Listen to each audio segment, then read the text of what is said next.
సోనం వాంగ్‌చుక్ గారు తమ దీక్ష విరమణ చేసేటప్పుడు అంటే దీక్ష విరమింపజేయడానికి జేపీ నడ్డా గారు ఇలా కొంతమంది పెద్దలు కేంద్ర మంత్రులు ఆయనకి ఏమిచ్చారో గానీ, అది ఏం కల్పించారో గానీ మొత్తానికి ఆయన ఆ నెక్స్ట్ దశ నుంచి ఒక జాతీయవాదిలాగా మాట్లాడుతూ ఉన్నారు.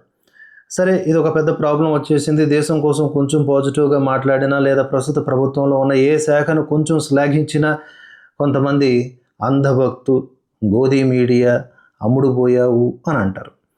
ఇదే సమస్య ఇప్పుడు సోనం వాంగ్‌చుక్ గారికి కూడా వచ్చేసింది పాపం. మొన్నటి వరకు ఈయన్ని చైనా ఏజెంట్ అని మనమే అన్నాం. అంటే చైనా అనుకూల భాష మాట్లాడాడు కాబట్టి అలా అంటాం. అదన్నీ విమర్శల్లో భాగం. ఎందుకంటే మరి చైనా వాళ్ళు భారతదేశం మీద అటాక్ వస్తే మేము దారి చూపిస్తామని అంటే మరి గట్టిగానే మాట్లాడతాం. తప్పు రియలైజ్ అయ్యి నేను భారతీయుడిని అని అంటే అంతే సోనం వాంగ్‌చుక్ గారు అంటాం. పెద్దగా ఏమీ టైం తీసుకోం మనం మర్యాద ఇవ్వడానికి, అలాగే గట్టిగా కౌంటర్ వేయడానికి. అయితే సోనం వాంగ్‌చుక్ గారు తాజాగా ఆయన ఢిల్లీ నుంచి తమ ఊరు వెళ్తున్న మార్గ మధ్యంలో ఈ యొక్క రైల్వే ట్రాక్స్ అభివృద్ధి, రైల్వే శాఖ మీద ఎక్కువగా ఆయన దృష్టి పెట్టి కొనియాడసాగారు. ఆయనకి రైల్వే ప్రయాణం అంటే చాలా ఇష్టమని. చీనాబు వంతెన గురించి కూడా మాట్లాడారు. సో చాలా బాగుంది, ఇక్కడ ప్రకృతి ఆహ్లాదకరంగా ఉంది, మనమంతా భారతీయులుగా ఎంతో గర్వించదగ్గ సంతోషకరమైనటువంటి పరిస్థితులు ఇవి అనేలాగా ఆయన మాట్లాడారు. దాంతో ఆయనకి సీజేపీ బ్యాచ్ అంతా కూడా లెఫ్ట్ లాబీ అంతా మొన్నటి వరకు నెత్తిన పెట్టుకుంది కదా, ఇప్పుడు పక్కన పెట్టేసి పవన్ కళ్యాణ్ గారి మీద ఎలాగైతే పగబట్టారో అలా అనమాట. ఎవరైనా సరే లెఫ్ట్లో నుంచి రైట్కి వచ్చిన వాళ్ళని ఈ విధంగా మాట్లాడుతూ ఉంటారనమాట. సరే ఇప్పుడు సోనం వాంగ్‌చుక్ పూర్తిగా ఇటువైపు వచ్చేసాడా, తన అవకాశవాదం అని పక్కన పెడితే ఆయన మాట్లాడింది ఏంటి, రైల్వే శాఖ విషయంలో కొంచెం సానుకూలంగా బాగున్నాయి, ఆ డిపార్ట్మెంట్ బాగా పనిచేస్తుంది, కొన్ని మౌలిక సదుపాయాల కల్పన బాగుంది, కొన్ని ప్రాజెక్టులు కంప్లీట్ చేశారు, దాని గుండా ప్రయాణం చేసినప్పుడు నాకు చక్కని అనుభూతి కలిగింది. ఇది ఆయన రీల్‌లో పెట్టుకున్నారు. ఆయనకంటూ ఒక సోషల్ మీడియా ప్లాట్‌ఫామ్ ఉంది, దాంట్లో ఏదో కంటెంట్ పెట్టాలి కదా. అయితే ముందు ఆయన ఏం పెట్టారో చూద్దాం అవండి.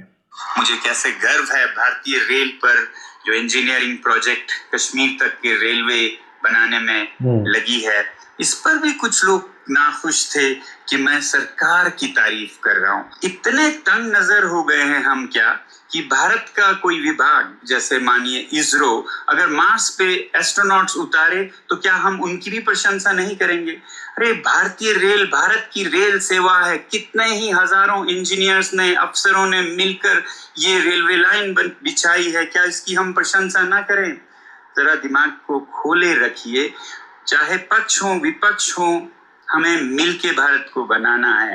जहां भी गलत होता है गलत जरूर कहें, मगर ठीक होता है तो उसकी प्रशंसा करिए. इस तरफ की भी नहीं उस तरफ की भी नहीं. आपको भक्त नहीं बनना है, गलत को गलत कहना है, सही को सही कहना है. जय हिंद. క్లియర్గా ఉందిగా. అయినా కూడా ఆయన మీద పడి ఆయన్ని ట్రోల్ చేసేటటువంటి పనిలో అమ్ముడు పోయారంట. ఆయన ఏమంటున్నారు, ఇప్పుడు రేపొద్దున ఇస్రో ఒక మంచి ప్రయోగం చేసి విజయవంతం అయింది, ఆ విజయవంతమైనటువంటి ప్రయోగాన్ని మనం పొగుడుతాం కదా, పొగిడి కామెంట్స్ చేస్తాం కదా, అప్పుడు కూడా అంటారా ఈ ప్రభుత్వానికి అనుకూలమైనటువంటి వ్యాఖ్యలని. మంచి చెడులాగా చెప్తే తప్పే ఉంది, కొంతమంది మరీ అంత ఇరుకుగా ఎందుకు ఆలోచిస్తున్నారని చెప్పేసి వాంగ్‌చుక్ గారు అంటున్నారు. పక్కనేమో ఉన్నాడు కదా ఈయన అభిజిత్ డీప్ డిప్రెషన్లోకి వెళ్ళిపోతూ ఉన్నాడు. మనోడు అనుకున్నాం పగోడని, పగోడ తర్వాత సంగతి, నీ పరిస్థితి ఏంటో ఫ్యూచర్ ఏంటో నాకు అర్థమైపోతూ ఉంది, జనాలకు కూడా అర్థమైంది. సో సోనం వాంగ్‌చుక్ గారికి ఈరోజు నిజమేంటో తెలుస్తూ ఉంది.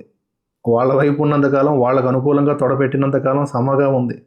ఇప్పుడు కాస్త దేశానికి అనుకూలంగా మాట్లాడేసరికి స్మాష్, నువ్వెవడో మాకు తెలియదు, నీ సంగతి మేము తేలుస్తాం అంటున్నారంట.